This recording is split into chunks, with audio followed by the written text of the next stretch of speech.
I always like to start off by saying that each and every one of us is susceptible to spreading misinformation, or we've all believed false content at some time, right? So misinformation is false content, but the person sharing doesn't realize that the content is false or misleading.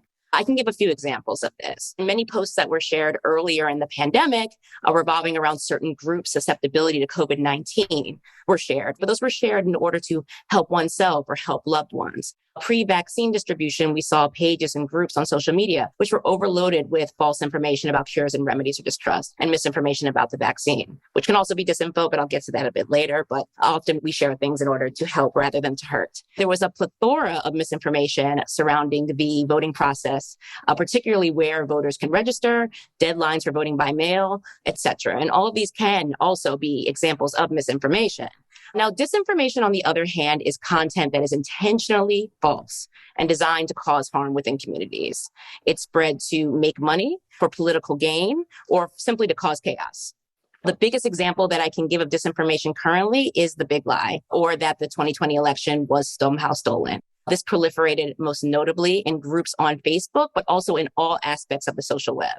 Some popular posts, for example, are ideas that poll workers were discarding votes. And these were usually poll workers of color who faced harassment afterwards with targeted campaigns against them.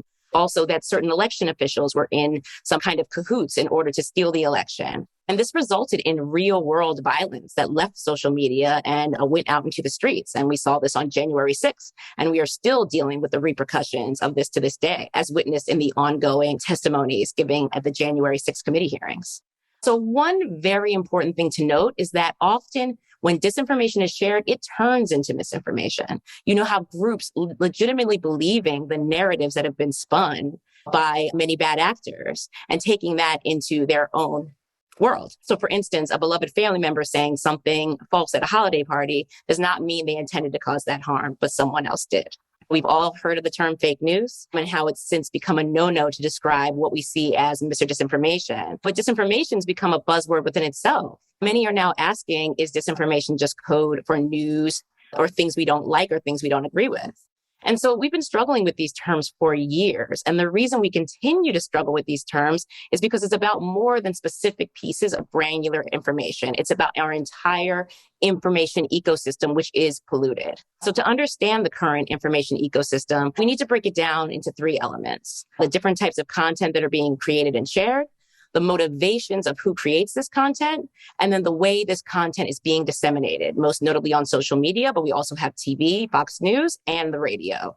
So mis and disinformation also, thinking about these definitions, but then zooming in a bit, mis and disinformation has disproportionate effects on communities of color. I will also, before I kind of go into racialized disinformation, I like to note that the media often frames that communities of color are more likely to be either be targeted or even more susceptible to misinformation. This is an extreme falsehood. And in addition to that, those in Black, Latinx, and Indigenous communities have legitimate reasons to be skeptical of information, given the legacy of historical traumas we faced in our communities related to vaccines and civic participation.